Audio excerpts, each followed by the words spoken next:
Hi అండి, నమస్తే. Welcome back to సమితారెడ్డి వంటిల్లు. ఈరోజు వీడియోలో నేను చేయబోయే రెసిపీ తెలంగాణ స్టైల్ బోటీ కర్రీ స్మెల్ రాకుండా ఇంట్లోనే సింపుల్గా ఈజీగా ఎలా చేయాలో చూద్దాం. వీడియో ఎక్కడ స్కిప్ చేయకుండా కంప్లీట్గా చూడండి. ఈ రెసిపీ చాలా యమ్మీగా టేస్టీగా ఉంటుంది.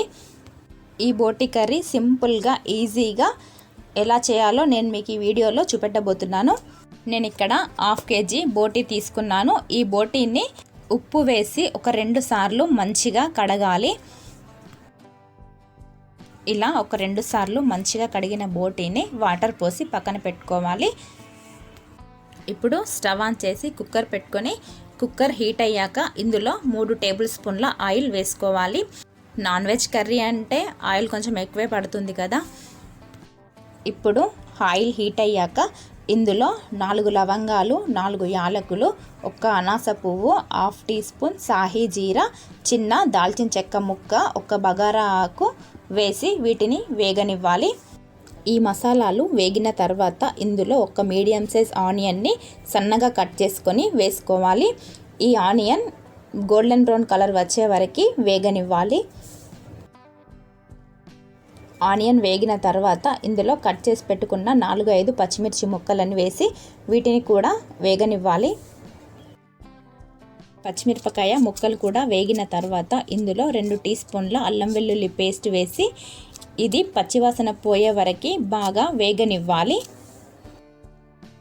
ఇప్పుడు ఇందులో కొద్దిగా పుదీనా ఆకులు వేసి ఈ ఆకులు వేగిన తర్వాత ఇందులో 1 టీ స్పూన్ పసుపు వేసి ఒకసారి బాగా కలుపుకోవాలి. ఇప్పుడు ఇందులో మనం ముందుగా కడిగి పెట్టుకున్న బోటీని వేసుకోవాలి. ఈ బోటీ కర్రీ ప్రిపేర్ చేయాలంటే చాలామందికి చాలా రకాల డౌట్స్ అయితే ఉంటాయి. అవి ఏంటంటే బోటీ చాలా స్మెల్ వస్తుంది, ఇంట్లో ఈజీగా ప్రిపేర్ చేసుకోలేము అని, బోటీ కట్టింగ్ కూడా చాలా రిస్క్తో పని అని. కానీ అలాంటిది ఏమీ ఉండదు. బయట షాప్లో వాళ్ళే మనకు నీట్గా కట్ చేసి ఇస్తారు. జస్ట్ మనం తీసుకొచ్చి వండుకోవడమే ఉంటుంది. ఇలా బోటీని మంచిగా కలుపుకున్న తర్వాత ఒక 2 నిమిషాలు మూత పెట్టి హై ఫ్లేమ్లో ఉడికించాలి. 2 నిమిషాల తర్వాత చూస్తే చూడండి, బోటీలో మనం వాటర్ వేయకముందే వాటర్ రిలీజ్ అయినాయి. ఈ వాటర్ కొద్దిగా ఇంకే వరకు ఉడికించుకోవాలి.